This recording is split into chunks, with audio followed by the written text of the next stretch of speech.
అందరికీ నమస్కారం. ఈరోజు 'మహల్లో కోకిల' కథకు కొనసాగింపు భాగం తెలుసుకుందాము. ఈ నవల రచయిత ప్రముఖ డైరెక్టర్ వంశీ గారు. టాక్సీ ట్రస్టుపురంలో కోకిల ఇంటివైపే వస్తుంటే అడిగింది. ఇదేమిటి, ఇల్లు ఖాళీ చేసి సామాను అమ్మేశానన్నావుగా, మళ్ళీ ఈ ఇంటికెందుకు అని అన్నది కోకిల. ఇప్పుడు తీసుకున్న కొత్త ఇంటికి పాత ఇంటి మీదుగానే వెళ్ళాలి చెప్పాడు దేవదాస్. టాక్సీ దేవదాస్ అద్దెకి తీసుకున్న చిన్న ఇంటి ముందు ఆగింది. ఆ ఇంట్లోకి వెళ్ళాలంటే ముందు కనిపించే సందు దాటాలి. 4 పోర్షన్లున్న డాబా ఇల్లు అది. ఇంటి గల వాళ్ళది పాల వ్యాపారం. గేదెల్ని కూడా అక్కడే కట్టేస్తారు. ఇంట్లోకొచ్చిన కోకిల, బావుంది ఇల్లు, తలుపు వేసుకుంటే పేడవాసన కూడా రాదు అంది. అన్ని సుఖాలను అనుభవించిన కోకిల ఈ ఇల్లు చూసి తృప్తి పడుతుంటే నిశ్చేష్టురాలైంది రమణకుమారి. పూర్వం ఇల్లులా బెడ్రూము, హాలు, బాల్కనీ ఏమీ లేవు ఆ ఇంట్లో. ఒకే గది, పక్కన చిన్న గది, గాలి రాదు, చీకటి. పాపం కోకిల స్థితికి జాలేస్తుంది. ఎక్కడుంది ఇప్పుడు ఆమె అని అడిగాడు తిలక్. మేమంతా ఒకే చోట ఉంటున్నాం గాని నాకు అర్జెంటుగా ఉద్యోగం కావాలి, దానికంటే ముందు 500 కావాలి అని అడిగాడు దేవదాస్. ఎందుకు 500? 500 కొబ్బరికాయలు కొని అయ్యప్పన్ గుడి ముందు కొట్టడానికి.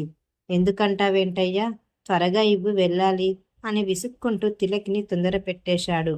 నోట్లు లెక్క పెట్టుకోలేక చస్తున్న బ్యాంకు క్యాషియర్ని అడిగినట్టు అడిగేస్తే ఎలా? కూర్చో, పర్సు రూములో ఉంది, ఆఫీస్ కుర్రాన్ని సైకిల్ మీద పంపి తెప్పిస్తాను అని కూర్చోబెట్టి కాఫీ తెప్పించి, ఓసారి సుచరిత మీద ఒక హాట్ న్యూస్ వేషం గుర్తుందా అని అడిగాడు తిలక్. ఓ బాగా, నేనేగా రాసింది. అవునవును, మనకి మంచి పేరొచ్చింది. మళ్ళీ అలాంటిదే మరో గొడవ వచ్చింది దేవదాస్. హీరో శివశంకర్ లేడు, అతను మరో హీరోయిన్ను పట్టాడు, పెళ్ళయింది. అయినా ఈమెని పెళ్లి చేసుకుంటాడట. ఆ హీరోయిన్ ఎవరు, సుచరిత గారేనా? కాదు కాదు, మాలతి అని 8 ఏళ్ల క్రితం వచ్చిన చాలా క్రైమ్ సినిమాల్లో హీరోయిన్గా యాక్ట్ చేసింది. ఇప్పుడు అక్క క్యారెక్టర్స్ అవి చేస్తుంది. ఆమె శివశంకర్ కంటే వయసులో పెద్దదే. అవును ఆమె. రాత్రైతే వాళ్ళు తాగే ఇలియట్స్ బీచ్లో తిరుగుతున్నారట. నువ్వు జాగ్రత్తగా ఎంక్వైరీ చేసి సాధించాలి. వచ్చే వారం 2 పేజీల వ్యాసం వేయాలి. ఎగిరి గంతెయ్యబోయాడు దేవదాస్. రహస్యాల్ని, చరిత్రల్ని వెతికి తీయాలన్నంత సరదా, ఆవేశం అతనికి మరెందులోనూ ఉండవు. మర్నాడు ఉదయాన్నే శివశంకర్ ఇంటికెళ్ళాడు ఇంటర్వ్యూ కోసమని. హాల్లో కూర్చుని లోపలికి కబరు చేయగా అతను విసుక్కుంటూ వచ్చి కూర్చున్నాడు. దేవదాసు అతన్ని మాటల్లోకి దింపి చాలా ఆలస్యం చేశాడు. 2 గంటల తర్వాత లోపల నుంచి వచ్చిన మాలతి విసురుగా వెళ్ళి కారులో కూర్చుంది. అప్పటి టైము, ఆమె అలంకరణ, నిద్రలేని మత్తు ముఖాన్ని నోట్ చేసుకుని దేవదాసు వెళ్ళిపోయాడు. మరుసటి వారం ధ్వని పత్రికలో తన గురించి రాసింది చదివిన శివశంకర్ దేవదాస్ మీద మల్ల యుద్ధాన్ని ప్రకటించాడు. ఇంకోసారి ఇలా రాస్తే చంపి నదిలో పారేస్తాను. ఆ వార్త ధ్వనిలో ఇంకో జర్నలిస్టు రాయాల్సి వస్తుందన్నాడు. దేవదాస్కి చాలా పౌరుషం వచ్చింది.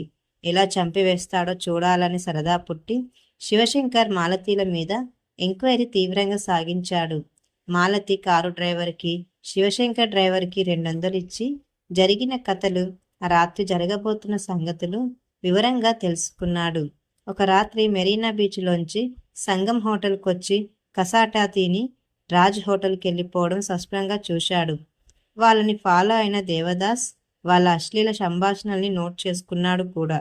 మరుసటి వారం తన మీద మరింత వివరంగా పచ్చిగా ప్రచురించబడ్డ వార్త చూసి పిచ్చెక్కిన రాక్షసుడైపోయాడు శివశంకర్. సినిమాల్లో హీరో వేషాలేసే అతను నిజమైన విలన్లా మారిపోయి ఆ రాత్రి దారి కాచి దేవదాస్ను చిత్తుగా బాధేసి చెయ్యి విరగ్గొట్టేశాడు. అద్దెకుంటున్న ఇంటి డాబా మీద చాప వేసుకొని పడుకున్నారు ముగ్గురు. దేవదాస్ విరిగిపోయిన చెయ్యికున్న కట్టు వెన్నెల్లో మెరుస్తుంది. తెల్లగా ఒక పక్కకి ఒత్తిగిల్లి పడుకున్నాడు.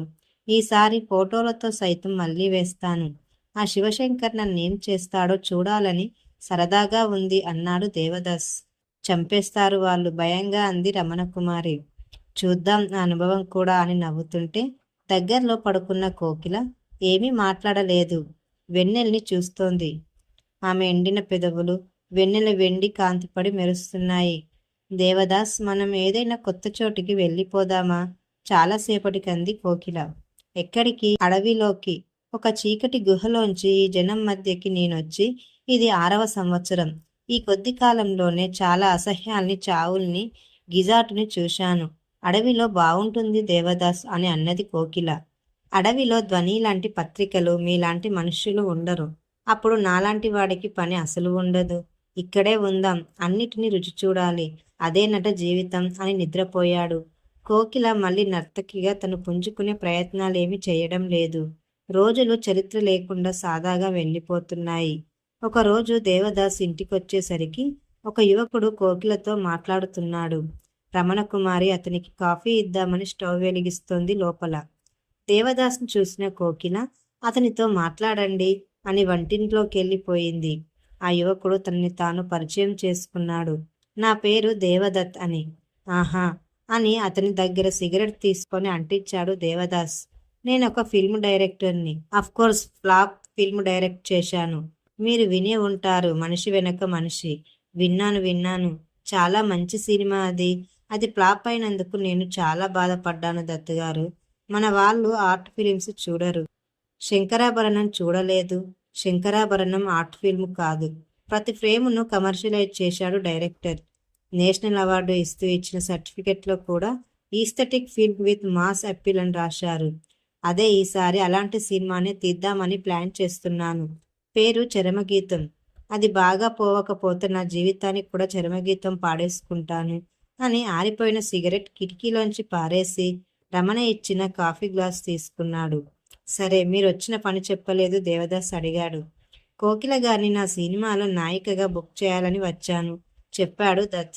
దేవదాస్ ఆలోచనలో పడ్డాడు. ఆవిడలో ఏ గ్లామరు లేదు. చూశారుగా ఎండిపోయిన బల్లి లాంటి ఆమెను. చూశాను. ఆవిడ్ని మొన్న మార్కెట్లో చూసి ఈరోజు ఇక్కడికి వచ్చాను. నా సినిమా సెకండ్ స్టేజ్లో కోకిల గారి గెటప్ ఇప్పుడు ఆమె ఉన్నట్టే ఉంటుంది. ముందు సెకండ్ హాఫ్ సీన్ షూట్ చేసేసి 2 నెలలు గ్యాప్ ఇస్తే ఈలోపు ఆమె కాస్త గ్లామర్గా తయారయ్యే ప్రయత్నాలు చేయవచ్చు. ఆ తర్వాతే షూటింగ్ పెట్టుకుందాం. ఆమెను అడగండి. నాకు చాలా సంతోషంగా ఉంది అని కోకిల్ని పిలిచి అతని ముందు కూర్చోబెట్టి బాత్రూంలోకెళ్ళాడు. తిరిగి వచ్చేసరికి దత్తు లేడు. అతను వెళ్ళిపోయాడా? కోకిలని అడిగాడు దేవదాస్. డాన్సర్ కథంట. వాళ్ళ ప్రొడ్యూసర్తో సాయంత్రం వస్తానని వెళ్ళాడు చెప్పింది కోకిల. అన్నట్టే సాయంత్రం వాళ్ళ ప్రొడ్యూసర్తో కారులో దిగిన దేవదత్ 2000 రూపాయలు అడ్వాన్స్ ఇప్పించి షూటింగ్ డేట్స్ 2-3 రోజుల్లో చెప్తానని, వాటికంటే ముందు రేపు ఉదయం వచ్చి కథ చెబుతానని వెళ్ళాడు. కోకిల డబ్బు దేవదాస్కి ఇచ్చేస్తే అతడు రమణకుమారికి ఇచ్చాడు. ఈ కథకు కొనసాగింపుగా మరొక భాగం ఉంటుంది.